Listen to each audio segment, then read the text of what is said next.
Hi, I'm Glyn from MrGlyn's Pickups, and today I'm going to be talking with Dave Benavides from Benavides Guitars in Ahipara.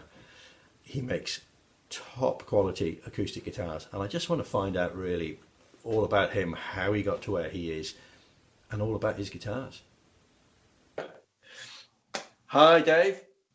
Very pleased to be talking to you. This is so it's Dave Benavides, isn't it, from Benavides Guitars up in Ahipara.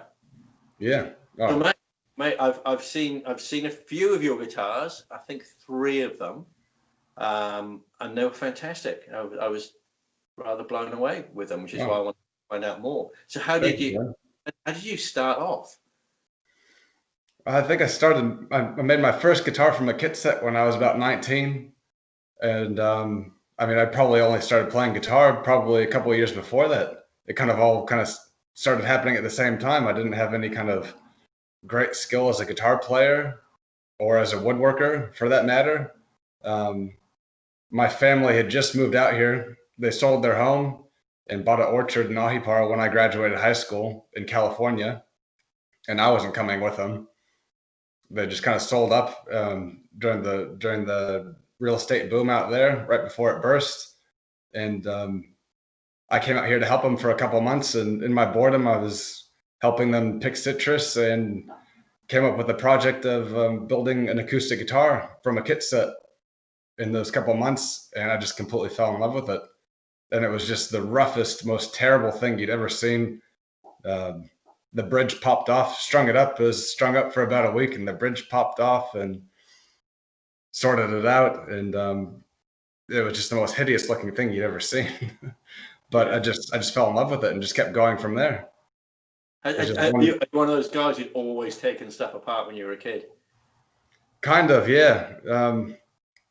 I was a skateboarder growing up in California, and I think that was a really heavy influence on who I am actually. Probably the heaviest influence, especially on my guitar making, um, being that the source of determination and the will to do something and the resourcefulness that it takes to be a guitar maker in New Zealand. That is, it's you you could very easily go on to Stuart McDonald and buy every Gidget and Gazmo under the sun to to fret to fret a fretboard perfectly or to get the perfect radius or this or that, but it doesn't necessarily mean you're going to do a good job of it.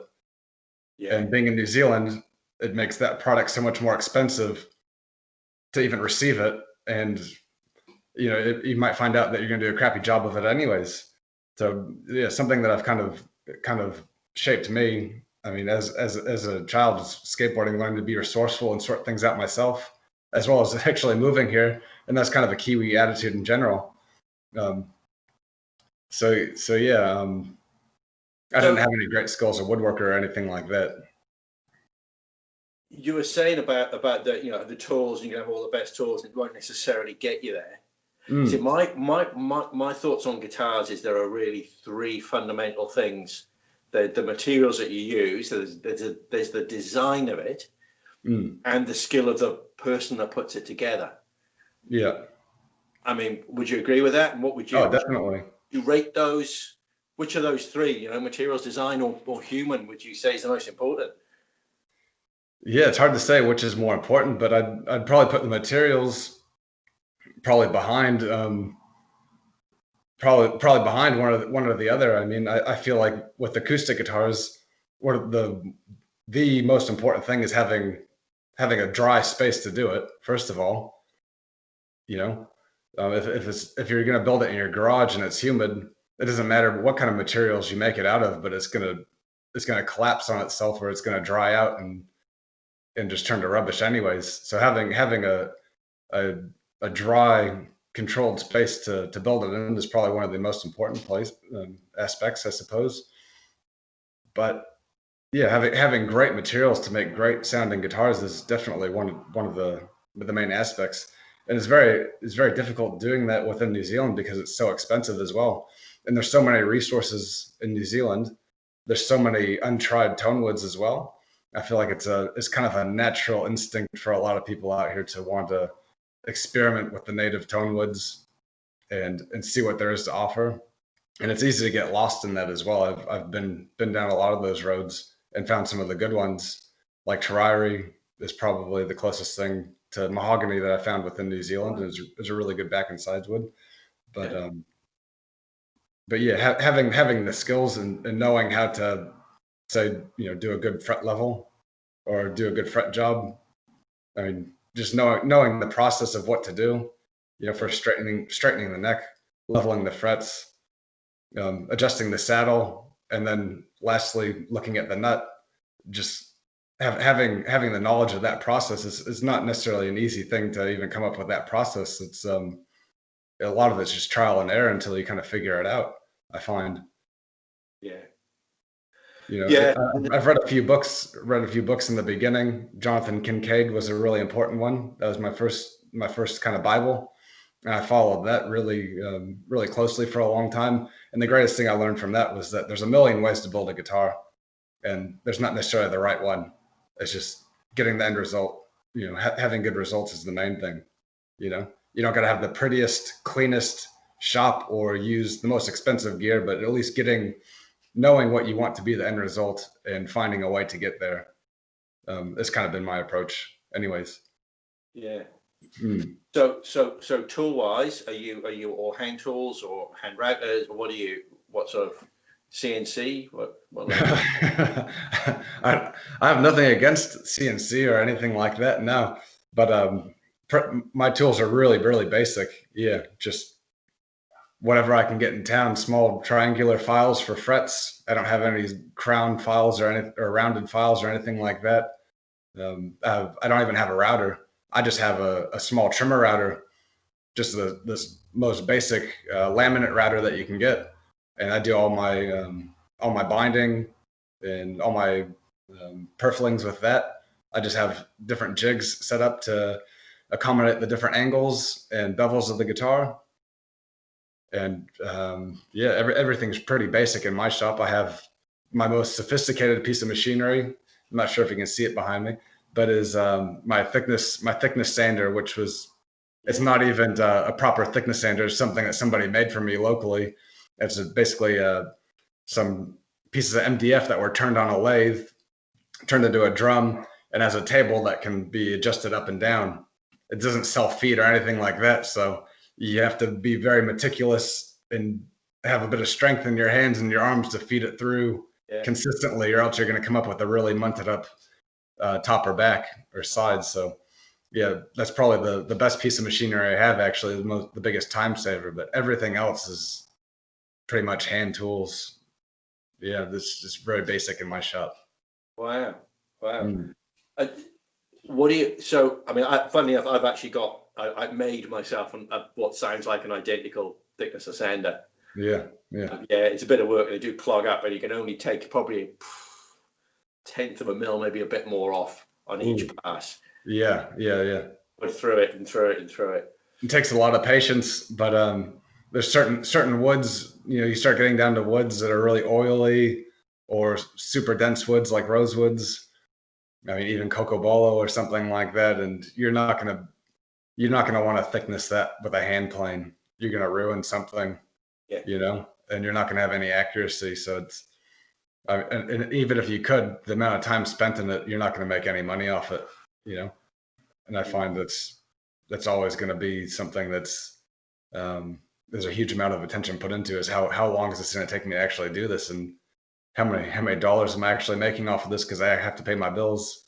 Yeah. But at the end of the day, I'm not gonna stop until it's right, anyways. So I feel like it comes down to a lot of it's all driven by passion at the end, isn't it? Yeah. Mm. And I know what you mean. You have to do it right, and you can't cut certain corners. And I remember the guy that taught me my trade. One of the things he used to say was, "You haven't got time to do it quickly, because you stuff it up when you got to do it again." Yeah. Oh, exactly. Yeah. So the three of your guitars that I played have been small bodied. I mean, is that just? Do you mainly make the smaller body, like OMs and triple O sort of size, or you make bigger ones like dreadnoughts as well? Yeah, I make dreadnoughts, and like a typical square shouldered dreadnought, like a Martin style, as well as a slope shoulder, like a Gibson style. And they were really popular. Well, I sold more of them a couple of years ago, but I just find in the last couple of years, last 3 years, I developed a 0013, and yeah, there's never really been any turning back since that. It's just been really popular, double O's, and the OM size, and also my Thomas Oliver model. Me and Thomas Oliver developed like a signature guitar of his, and it was probably one of the best guitars that I've had the chance to make. But it was also the materials and the specs of it were so high that it's actually quite hard to sell within New Zealand because it's just a higher price guitar. So we've developed basically used the same specs and made a Indian rosewood and Sitka top model out of that. And it's basically it's an OM Grand is what it is. It's a dreadnought size OM, and that's probably my other highest selling guitar at the moment Mm. because it offers all the same qualities as a dreadnought. Really rich, deep bottom end, but a lot of those trebles also that are a bit more developed, as well as the mid range being a bit more developed and a bit more clarity, that are kind of sought after by finger style guitarists. So, but yeah, on the average, the small guitars seem to be the go to for most people that are looking for a handmade guitar, I think. Yeah, I like that. I think when we talked about it before, when we met up a few weeks ago, with Mm. I think small body guitars really, for me, they reward me for being gentle, Yeah, which is something that is nice because I'm not usually very gentle, and it's nice having a yeah, guitar that'll push me in the direction that I feel I should go in. yeah. So, Yeah. so you mentioned Sitka. Is Sitka spruce your preference for top woods? It seems to be the easiest one to market to people. Top woods and soundboards. It's so complicated describing sounds. Just describing, it's like describing colors to people. And it's not just the top that's going to make the guitar. It also has to do with the back and sides, how that's fitted into the guitar, and how things are braced. Also, the neck wood, how heavy the neck wood's going to be. So someone says, "Oh, I want to, what should I want to get a guitar that sounds like this. Do I get Sitka, or do I get Engelmann, or do I get Adirondack, or do I do cedar?" And it's like, well, it's going to be dependent upon the back and sides as well. And how much do you want to spend? What are we using for the neck? What are we using for the fretboard? Like it's a whole package, and it becomes a very lengthy conversation. And so it's like trying to give each client like a lecture upon guitar making or something. It's impossible. No, I don't have the time to do it. I leave a lot of the research up to the clients because I can't do all that for them. But I try to give the basic kind of information. But my preference, I'd say, I mean, Sitka gives amazing results. It's very dynamic. It has a lot of ability to be played aggressively, but it also can be played really subtly depending on how it's braced and whatnot, and give really good responsiveness. But probably my other favorite is probably Adirondack. I find I get really amazing results with Adirondack tops, and I typically think that people think of Adirondack as being like a dreadnought type top or soundboard for like a J45 or something like that. But I've been using it on my double O's for years. My first double O order, my first double O that I made was Adirondack top and Ancient Cowrie back and sides, and it was one of the most responsive, sweet sounding guitars that I've ever made. And you could still give it quite a thrashing, and it still retained a lot of clarity without feeling blown out or really mushy. Mm. And so yeah, I kind of feel like Adirondack's one of my favorite choices. But you also look at it, and it's not the kind of wood that you'd call master grade or anything like that. All the grain lines, there's a lot of variation in it, and it's not as picturesque as something that like a slow grown piece of Sitka or Engelmann spruce. Engelmann spruce. There's so much of it that's something you could call master grade, where it's very evenly grained and beautiful, what you'd expect from a very high end guitar, but it gives very different results as well. Um, but yeah, I think my go-to for most people that are placing orders. I just, like most other guitars, I'd say, use a Sitka top. It can do just about everything, Yeah, you know. right. But then people that are asking for something a little bit different than what they're going to get off the shelf, then we start talking about the other options. But there's it's such a big conversation to have that where do you start and where do you end with it? There's Yeah, just I try to encourage most of my clients to do as much research as they can, to make as much of the decisions as they can on their own. Because a lot of the guitars that I offer, I try to say, like, this is what I'm offering. If you want to customize something onto it, I'd like you to tell me what you want to customize. And I don't want to have to make the decision for you if you want to customize something like that. Yeah. yeah, Yeah. yeah. That's hard, isn't it? Mm. So you mentioned the back. So the influence of the back on the sound. Tell me about that. I mean, it's not just the wood that you use. I mean, the bracing and how loose or tight the back is. Yeah. Yeah. What's your thoughts on that? Yeah. It's hard to put it into a short answer, but, like, Yeah, say for instance, give it a go. yeah, well, say for instance, I've always looked at it like a pair of lungs, you know what I mean? Like the back and the sides kind of pump the sound out from the top, and if they're not strong enough, it'll sound really floppy. So, like, say you made which I have made, like a cedar top with ancient cowrie back and sides, you can get something that can be played really lightly and sound really beautiful. But much more than that, it could be a really floppy sounding guitar. It's not going to really have the guts to give you much clarity or definition when you actually give it a strum or something. So, yeah, it's kind of a fine balance, like using softwood like ancient cowrie compared to a really renowned hard dense tone wood like cocobolo. I might make a cocobolo back on a double O like 2.3 mils in thickness, whereas an ancient cowrie back on the same guitar with the same top, I might make it more like 2.6 or 2.7 mils in thickness, and then they're going to be very different results anyways. But just to be able to get that stiffness out of it, to kind of pump that volume out, to pump the air out of the guitar and give that liveliness that you'd be looking for.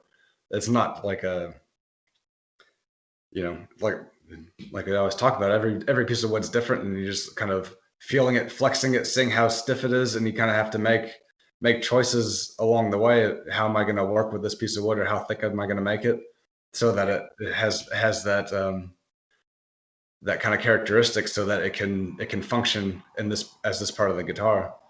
So as a back and sides, I'm always looking for something that can be quite stiff and quite rigid, but at the same time very light. Lightness in the guitar is a huge thing. It's a huge improvement that I've made over the years. I mean, I've been making guitars for 15 years now, and I mean professionally maybe 10, but even in the last 5, I've been really, really taking down the weight of my guitars, and realizing how important it is to make a light guitar, and how much more life there is in a guitar that's light, even though you want it to be rigid, say like in the back and sides. So yeah, and there's a lot of ways to do that too, but I kind of follow the traditional kind of approaches with the ladder bracing, that are scalloped on the braces in the back, but ladder braced. I don't do laminated sides or anything like that at the moment. So just pretty basic kerfings for my linings, some basic struts going up the sides. But it also, looking at the side material, the back material, always looking at the thickness of the wood, the characteristics of the wood, how is it going to be stable. There's just so many things to take into consideration as you're building it. I think that thing of lightness. My feeling with them is, if they're not light, how are they going to fly? Mm. The whole thing needs to have Yeah. life in it, and it takes so much more string energy to get a thick, dense piece of material vibrating. Exactly. Really, Yeah. what I think of acoustic guitars as air pumps, Yeah. and you need that diaphragm moving as much as possible Yeah. throughout the frequency range to pump air. Yeah, exactly. It's not complicated. Yeah, well said. That's exactly the way I say it. Exactly the way I see it. Um, it's just a fine line between making it too light. If your air pump's too light, it can start to collapse on itself, or it just sounds like a bunch of fuzz coming Yeah. out of it, which um, I feel like one of the benefits. I haven't played as many guitars as I probably would have liked to have played, all the different brands and models, and be as knowledgeable in that sense as I'd like to be. But at the same time, it's a blessing because it kind of has let me develop my own sound and my own criticalness. I feel like if I would have seen as many guitars as I would have seen, my standard would probably be a bit lower than it is. Um,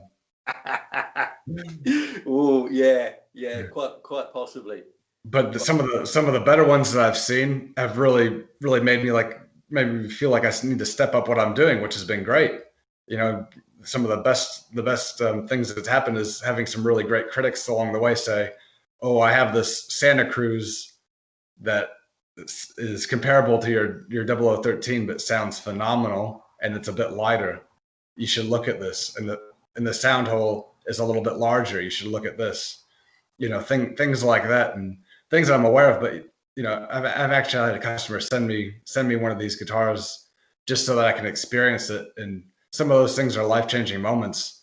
You know, but at the same time, getting back to some of them being built too lightly, I've seen some of these guitars that they sound amazing, but at the same time they are built so lightly that they're not very old and they're already falling to bits. They're already collapsing on themselves or something, So that's yeah, something that I also feel is extremely important, is building it so that it's going to last hopefully 100 years. You know what I mean? At the least, if it's taken care of. Um, but yeah, I don't want guitars to be built so lightly that the top keeps slowly caving in. I feel like it should, if it's taken care of at a between 40 and 60% humidity, even 70% humidity, nothing lower than 40% humidity, it should stay pretty stable. The neck joint's not going to fail, the glue's not going to fail, and it's going to hold together. So it's just finding that balance, and I feel like I've gotten to there the last couple of years, and I'm really happy with where I finally gotten to. But I remember the point when knowing that my guitars were still a little bit too heavy, but being too scared to make them lighter, because there's always that fear of, I don't want to make a guitar that fails and comes back to me, and I have to somehow either fix this or give this person a full refund. As a person running a business and you can't afford to do that, it's you have to be overprotective of getting to that point, which is where I've been. Had to slowly creep and slowly make my instruments mm, a little bit lighter until I know I've gotten to that place where I couldn't afford to just have guitars come back to me, even though they sounded great. After 5 years, have the tops collapse on them and say, "Oh, this guitar's stuffed. What do I do?" "Oh, there's nothing. I'll just give you your money back." I could never have afforded to do something like that. yeah, So it's quite a long journey, and you're in an evolution for me, I suppose. As a responsible guitar maker. yeah. It's Mm. interesting you saying about the saying. I mean, I was a repairer for 25 years, so I did a lot of neck resets, and Yeah, it's really quite surprising what you see inside the neck joint of yeah, quality US made instruments. mm, And the last neck reset I did was on a posh American guitar from 2016. yeah, I mean, that should not have needed doing. And mm, you think after 50 years maybe they're coming up for them, but the amount of shims and stuff that you see inside neck joints, yeah. that that And that, that's, sh- that shouldn't be yeah, like. If it doesn't yeah, fit, yeah. well, that's a pity. You've got to make another one Mm. rather than Yeah. stuff it with shims and squidge a load of glue in and put it, give it to a shop. Oh yeah, definitely, definitely. I mean, like a dovetail joint on a neck. It's not as simple as like looking at an old dresser and seeing the blind dovetails on the front and sides of a dresser drawer. It's not as a dovetail joint on a guitar is not like that. I always call it like a compound dovetail, because it's not just a dovetail join. It actually tapers down. So all the different angles happening at one time are very complex, and to try to make it all work as it should, it's incredibly difficult. And to some of the factories putting them out, I'm not sure if they're doing a good job of it or not, because I haven't seen what's on the inside. But if they got it right just by machining the body and machining the neck, and right off the bat they can just slide it in and they get a tight, mean join, it's hard to believe. It really is. I mean, and I don't do a lot of neck resets like you either, so I'm not as cynical as even you probably are about that. Yeah. But when I do my own necks, I machine. Once the body's complete, I machine a dovetail into it from a template, right? And I used to machine the neck, and I've never had great success with machining the dovetail onto the neck, because there's always a lot of fitting and possibly gluing up shims and trying to reshape the shims. Because I find if you are going to shim it, I find it's better to cut more off of the dovetail and glue a bigger shim on, and then shape that shim so that, yeah, you're not actually like gluing glue onto glue again. Yeah. So when I do my necks, I machine the body, and I actually hand cut the neck join, which I've gotten quite good at, because I've hand cut all my joins, even the body, over the years. I've only probably actually machined the dovetail joint on the body starting at probably 50 or 60, something like that. And I'm at about 112 now. So I cut the joint on the neck by hand. I cut it over size. And yeah, I just have some sticks, some wedge sticks cut at the same degree angle as the dovetail, 3 degree, with some like 80 grit on it, and sand it until it starts fitting. And it's actually not too bad of a process. You start to get an idea. It's almost like it's like reversing a trailer or something. You do one thing to one side and it kind of does the opposite to it. So you start to get an idea of what's happening after doing 50 or 60 of them. It starts to become instinctual. So I fit the neck by hand. I just cut it, sand it until it fits perfect, and I get a good fit. And then I glue the fretboard on to the neck without gluing it onto the body. And then I shape the neck, shape the fretboard, and then I sand everything up, finish them separately, and then glue them up. And then I do the last 2 top coats while everything's glued up. That's my process of this point, where I used to do it all different ways. I used to glue everything up and then spray the whole thing. Then you get too much finish in the joins. And then at some point I was finishing them completely separately, trying to do it like a factory made guitar. And I found that actually sometimes you don't get very good results. And if you aren't very careful, you can pop the finish from the join, and then you have to refinish it and glue it up. And it's not very economical. What I find the best results is just about have the guitar completely wet sanded through 1000 grit, glue up the fretboard and the neck, and do a final 2 top coats. And it's really easy to buff around all those joins and whatnot, and it comes up really great. And if you need to separate it, it's a really easy cut with a razor blade to separate them. Your finishes, that's my process as of now, anyways. Yeah, your finishes are really good. Hey, look, just go back to the dovetail. I just had a thought, because I've seen people using the old-fashioned carbon paper in there to put a as shims. You can see where it's tight. Oh yeah. And I've done that as well as a repairer. But what if you made, sorry, she got off subject. If you made a plexiglass female part of the dovetail, a body part of the dovetail, so you could see through it?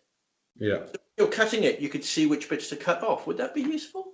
Yeah, well, that's where I have Luthier's Mercantiles made the jigs.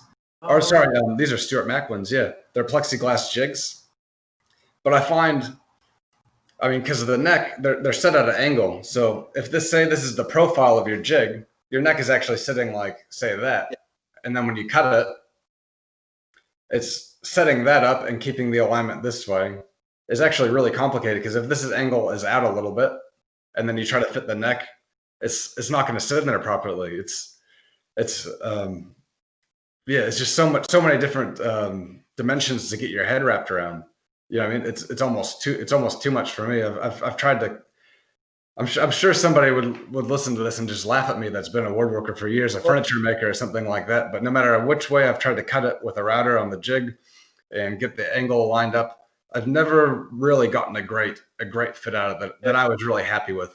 You know, I find that there's always more time mucking around with it, trying to get it where I'm happy with, than actually just cutting it by hand. Because cutting it by hand, I can with a sharp miter saw, it takes 10 minutes, and then I'm sanding it up and I'm ready to go in an hour. You know, or I could muck around with my jig, and probably the same results. It might turn out good in 30 minutes, but I might find that it's actually not sitting the way that I want, and then I got to shim it and muck around with it. And I made the Robbie O'Brien jig, because I've probably made only about half a dozen acoustics, but and I find that works well. I've got the plans for that I could send to you if you like. Oh yeah, yeah. I think you're right. I think that's pretty much what that's what I've made. Yeah, pretty much. The thing that moves and that, I was got a thumb screw that pushes it out at an angle, and I've just never been happy with it. I just get too impatient, and I just find that I've been working with hand tools for so long that I'm just so comfortable doing it. You know, that's what I mean. There's so many different ways to make a guitar, but as long as you get the end result. And I've had a few people come to me saying like, "Oh, how can we make your guitars faster? I want to help you do this and that." And I'm sure there'd be a way. You know what I mean? To just say I had a whole bunch of money to just buy some really great jigs from Elevate Lutherie and buy some really nice routers and this and that, and it shows up and it's ready to rock and go. I'd love to do that, But as a working luthier, every single day I'm in the shop, I have to make money. I don't have a day to fluff about ever. I don't ever have the time to try to sort something out like that, even though it might make things faster in the long run. I just do not have the time to make that. Having number of mortgages and bills to pay and kids at the end of the day, like money just has to be made. And at least this way, I know I can meet that deadline. And so I've always been kind of stuck in that cycle, which is, one of my downfalls, I suppose. But I'm always slowly climbing out of it and getting a little bit better every day. But I'd love to be, this really efficient, masterful woodworker that's able to see his way through all different problems. But I really specialize in just making acoustic guitars the way that I've been making acoustic guitars for a long time. Well, you do it well. Hey, tell me about the blue collar. Yeah, so the blue collar guitars are cool. They're basically the same guitars that same high-end guitars that I make, just with I guess in timbers that are less expensive, either native timbers or timbers that have already been imported to New Zealand, and they have a satin finish, and then they'll have Godo open gear tuners on them, and it just brings the cost of the guitar. Just trying to bring the cost of the guitar down to be competitive with what's at the shop, I suppose, like a Cole Clark or a Maton or a mid-range Martin or something like that. Because looking at I've repaired quite a few of those guitars, and I'm always like, man, I can make something so much better than this, I feel, or at least something with a bit more character, or something with a bit more what I have to offer, I suppose. And so I did that a couple of years ago, and it didn't really take off. My high-end guitars were still really kind of boosting. And when we went into lockdown this year during the pandemic, all I had to do was relink the page on my website, and I made another one. I made an all Sapelli one, which I hadn't made before, and it turned out really fantastic. This really growly little 00 bluesy kind of guitar. And it was just a hit. It just turned out really fantastic. And it was just the right price range, about 2,200 New Zealand. Really cheap. Yeah. Well, it's something that I could make really quickly, especially that model, because an all Sapelli guitar, it's really durable as you're building it. As compared to a Sitka top, you have to be really careful that you're not marking it with anything. Say you're doing the rosette, that there's no dust or anything underneath the router as you're spinning it around doing the rosette, as you're doing the binding. It's just a very soft wood. You have to be very careful. It takes a lot of time. Doing an all Sapelli guitar, you don't have to have that kind of care. As well, in the beginning of the year, I invested in some more gear to help me with my finishing process so I could get that a bit faster. And yeah, I can turn them out a bit quicker.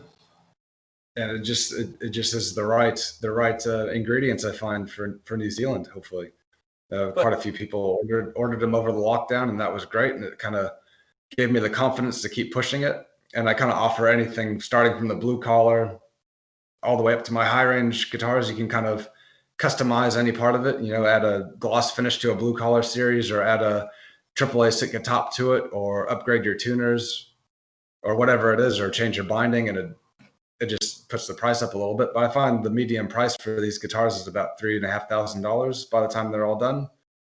So yeah, it just gives a good starting point for people realizing that they could get a really high-end guitar by kind of cutting out some of the really high-end work, like maybe the gloss finish, or really delicate woods, or really expensive woods that you have to import, kind of thing. So but yeah. what I've noticed with that as well, just looking on your website, you use Evo fret wire. So you're using, like, you don't have to do that. You're thinking of the wear in the guitar in 10 years, 20 years time, aren't you?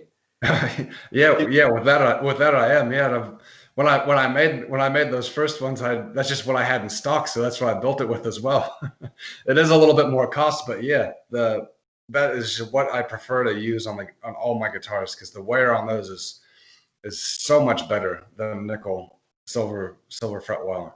I mean, the amount of guitars that I've had back to me with Evo wire on them that needed a little tweak here or there, that actually needed fretwork done to them, is just about zero. Whereas the nickel wire, it just wears out so quickly. Yeah. It almost always needs a fret dress after a couple of years, or even a year, depending how much they play. And it's just so much work. It's just so worth the extra bit of effort. And in terms of workability of it, compared to like stainless steel, I've only done a couple of guitars with stainless steel, but I'd just say no to all of them. I wouldn't touch it anymore. It's just terrible stuff. It's so time consuming to try to do a bound fretboard with stainless steel fret wire, trying to file the bottom of the tang off and get it to fit properly, and this and that. It's just a nightmare, and I don't find the results are worth it anyways. Whereas I find the Evo wire, it's a perfect balance. It's just right. It's actually better to work than the softer fret wire, because it's more forgiving. Because when I do my bound fretboards, I don't have any special jigs or anything like that to take the tang off the bottom. I just have a piece of tri-board with a slot filed into it to fit the fret wire into, and I just press it into it with my thumb and just file off the ends of it. And I tap it in and file off the excess off the ends, off the fretboard. So I find it's just a bit more forgiving, but it's not hard to work, as well as the wear and tear on it's beautiful, and it goes with tuners beautifully as well. I'd find that there's a lot of I just kind of like the gold tuners, and there's a lot of silver tuners that actually have like relic brass gears, or different fittings that complement them nicely. So it's kind of my go-to. Yeah, it's rare that I get a silver fret wire request these days. Yeah, right. So on the whole fretting thing, scale length. Would you use are you using different scale lengths on different guitars? Yeah, let's see. I started using a 640 mil scale length probably 10 years ago, when I started making professionally. When I first started making guitars professionally, I started making triple O 12 frets. That was like my go-to, because that's what I was making myself, and that's all I really had to show for what I could make. And I found that was a great scale length for these guitars. And as I kind of grew and developed, I kept using the scale length, because it's just like a full scale length is 645, and 640 is more like a flamenco or a classical scale length. It's not that common. It's in inches, it'd be like 25.2 or something like that. It wasn't that common to use on steel string guitars when I was doing it. And so nobody grumbled about it, but people complimented and was like, oh, it's a little bit easier to play, but it still has like a full scale kind of sound, and it had a little bit of mellowness to it, and mostly just that feel. There's the tension's a little bit less than doing the extra 5 mils. and a lot of people liked it. So I kind of stuck with that on a lot of my guitars over the years. But I've been using like a 24.75 scale on my Southern Heritage, which is my J45, because that's, you know, just kind of classic for that guitar and helps give it that sound, which is nice. But I'm also starting to use the full scale length. That's like 25.4 or 645 millimeter scale length. I'm using that on my 00 Classic, which would be like a, you know, a classic Gibson 00, like Nick Lucas or Nick Lucas Special, something like that. And that fuller scale length does give it that extra bit of punch and that extra bit of growl that you kind of want to get out of that guitar, which is nice. So I like to offer both of them, but also, you know, in combination with the scale length, I also think that the sound hole size is really important too. Right. Yeah. So Yeah. that's So like an air pressure thing. yeah, definitely. Air pump. I kind of took it for granted over the years, just the standard sound hole size kind of being about 4 inches or about 100 mils. And I kind of started experimenting with slightly smaller sound holes in my smaller guitars, getting down to 95 on my smaller guitars for a while. So on my 0013, I still offer that with the 95 mil sound hole, but you know, on the 00 Classic, I'm offering it with a 100 mil sound hole. And I find the difference is subtle, but it definitely opens up the bass frequency a bit more. The smaller one. The larger one, one. Yeah, yeah. But I also do that in combination with the scale length that's a little bit longer as well. Right. Yeah. Okay. I imagine that would reduce the air pressure in there when it's been strummed hard. I'm thinking I'm kind of in my head converting it to porting speaker cabinets or having an open back cabinet on a a guitar. Yeah. Okay. Yeah. I mean that makes sense to me. I've been really interested in a while because I see different people doing different shapes, doing like oval sound holes, which I mean aesthetically they look amazing, and but yeah, some of it is to be honest a little bit over my head and how it's actually going to affect the sound of it. In terms of getting my head wrapped around it, it's almost like I just at a certain point I just I just stop because my intuition is like I can't afford to make another model or experiment at this point. Who's going to buy it? I don't have the time to try to sell something new to my clients. You know, the things that I'm making already are the things that I know I can sell or that I'm getting orders for. I don't have the time to do new things. Unfortunately, I wish I did.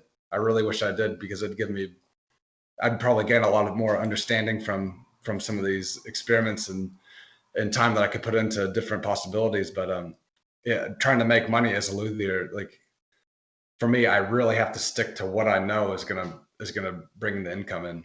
Yeah. You know, as bad as that sounds to some people, you know, I'm not sure if it does or not. I mean, I still get to put my creativity into a lot of these into my guitars. You know, they're the shapes, you know, most everything about them, but really getting outside of the bounds. I don't have the income or the flexibility in my income to just go make something new and see if it goes, you know. I would love that freedom. Maybe one day when I retire and I'm rich and famous or something, when I'm about to die, I don't know. But you've done your range as you've pretty much covered it, you know. So you've got from your big powerful brash dreadnoughties to your parlor guitar, you know, slotted headstocks and really cool things like that. I mean, that seems to be, you know, and then with varieties of woods and stuff, you've pretty much covered it. It covers a lot of the basics. Yeah, I think it does. I'd love to get to you know, kind of on the same note. I'd love to. There's a few ideas that I have, a few different shapes of guitars and a few different, I guess, aesthetics and tone woods that I'd really like to get to promote in the future, and hopefully expand my market. But I feel like within New Zealand, especially, which is my bread and butter, people typically aren't too adventurous with what they want. They're looking for the brands that, you know, something that's comparable to the bigger brands like Santa Cruz or Collings, and they're looking for something that's comparable to that or better. And they see that actually those guitars are so expensive to get. To import one of those guitars can just be crazy, you know. And besides that, to import a guitar like that, a lot of the cost that they're going into is, I mean, one, the name brand, whatever, the shipping, and the case of the guitar.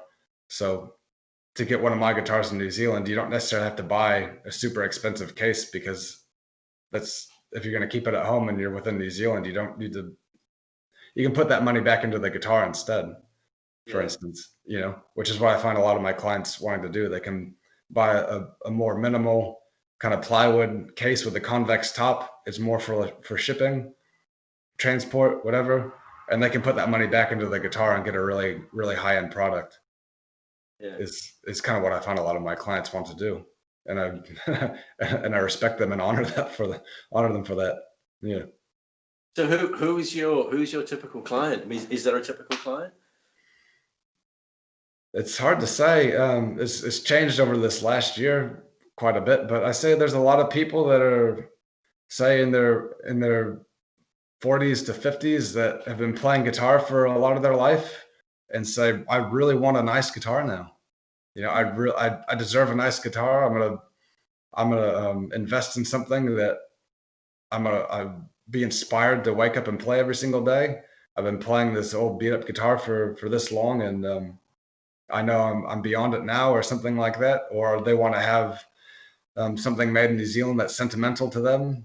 That might be a family heirloom, and probably I'd say a third of them are actually performing artists, Right. performing musicians that need something that actually sounds amazing, that doesn't need to be set up all the time, that can perform the way they want it to perform.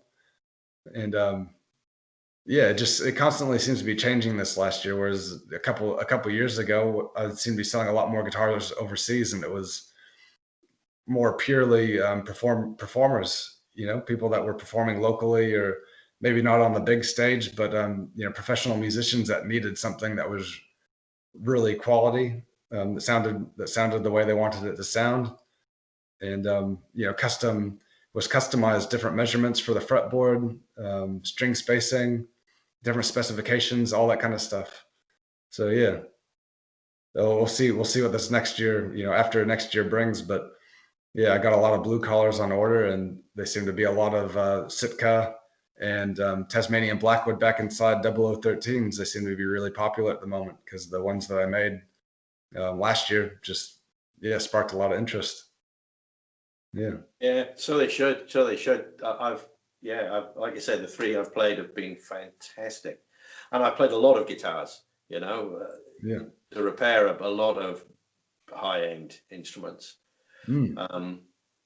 And most of them I don't really remember. It's just every now and again, when you get something really special, Yeah. or something really awful, but then they really stick in your head. And I think the first time I came across one of yours, I phoned you up. Yeah. Not after, because Yeah. it's like, wow, I don't know this guy. This guitar's fantastic. Why don't I know who this is? Yeah. No, I remember that. I was milling Tasmanian Blackwood that day. Whoa, Dusty. And I Yeah, always, that's gone. yeah, yeah. Oh, yeah. And actually milling a tree on the farm with a friend of mine. Yeah. But yeah, I remember getting the call because I always keep my phone on me, and I just have to jump at any opportunity to talk to a customer that I can. I don't know who's gonna be calling. You know what I mean? And Oh, yeah, it was a nice surprise to get somebody calling, because I just sold I think it was a Cowrie top and Puriri back inside Southern Heritage model with a sunburst to somebody just before Christmas or something like that, and that I had on Trade Me. And yeah, you called me up to say that it was just there for a custom setup or something, and it was really good of you just to ring and have a quick chat about it. It was a really nice surprise. well, hopefully I didn't waste your time.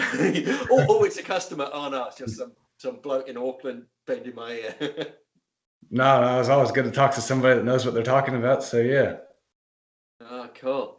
Hey, look, I think we could probably go on all night with this, but I think it's probably time to wrap it up. Yeah. One thing is, how do people get in touch with you? What is the best way for people to find you? Through BenavidesGuitars.com, and go onto the contact page and send me an email. Right. And I'm just straight onto it. Yeah, I love it. Cool. So take a look at BenavidesGuitars.com and ask me your questions, ask for a custom quote, and I'll get back to you pretty quick. Brilliant. Yeah. Great talk. It's funny, I've got a little list of questions here, and I haven't actually asked some of them.